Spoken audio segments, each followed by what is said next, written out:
Պարոն Ծառուկյան, հիմա եթե թույլ կտաք խոսենք մի թեմայի մասին, որի մասին ես ինքս էլ առաջին անգամ եմ եթերում խոսում,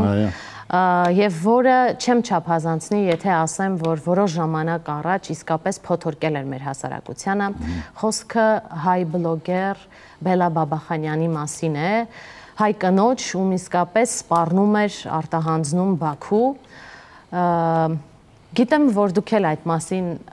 չեք խոսել եթերում, հիմա ուզում եմ հարցնել շատ պարզ ձևով, ինչպես ստացվեց, ինչպես հնարավոր եղավ բառից բուն իմաստով Բելայի փրկությունը։ Շակի ջան, ուրեմն քո հարցին պատասխանը, եթե մինչև այսօր բան չեմ ասել Փետրվար ամսից, անիմաստ է այդ հարցը դու ինձ տաս, որտեղ չեմ ասել, չեմ խոսել եւ չեմ ասելու, չեմ խոսելու։ Այդ տվյալ հարցերը